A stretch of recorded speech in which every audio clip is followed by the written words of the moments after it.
Don't you love it when your baby sleeps solid through the night? Yes, a great night's sleep is healing for everyone. So I'll address the top 3 causes of poor sleep, and today I'll discuss one of those. So I'll give my best tips for the sleep parents of infants long for. Hi, this is Dr. Hobbs, restoring hope and health for lifetime family wellness. So the most discussed cause of poor sleep is colic or acid reflux. I had a patient recently of a 10-month-old who was on acid blocking medication for months to get the pain, the gasping, and continual waking under control.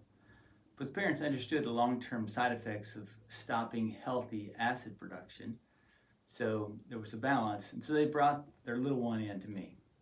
So mom was breastfeeding. She had tried eating differently, feeding smaller meals, keeping the baby sitting up, burping thoroughly, and those are all good things to remember and try, but nothing helped.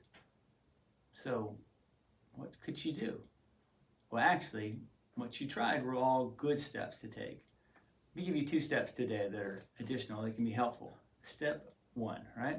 Eliminate or stop commonly irritating foods. This may be either the type or the quantity. The most common triggers include alcohol, beans, broccoli, Brussels sprouts, cabbage, cauliflower, and even chocolate, because of the caffeine in it. I've listed more in the description. So these trigger foods may or may not be actual allergies. The most common classic allergies include dairy, soy, gluten, shellfish, and eggs. So she tried eating differently, feeding smaller meals. Nothing seemed to work. Additionally, for those mothers who are formula feeding, switching to non-dairy or goat milk alternatives is also worth trying. And I'll put a link to a quality, all homemade formula that's worth trying.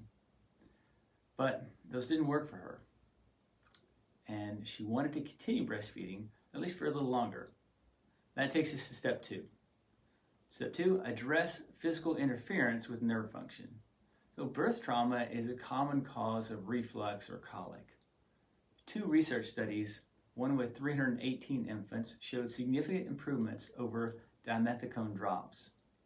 94% of the babies receiving chiropractic adjustments improve, while only 38% improves with the medication group.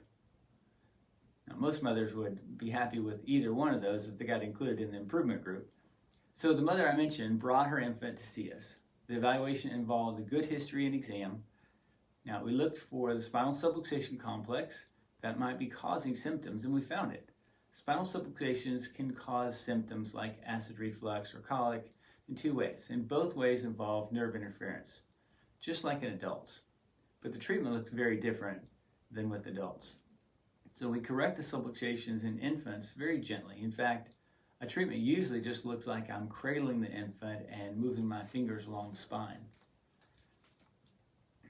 And occasionally I'll hold the finger pressure on an area of subluxation until it frees up while the baby's just moving around naturally. And I love working with little ones because they just respond so well so often. Their bodies are trying to get healthy, trying to be healthy. They just need a little helping hand.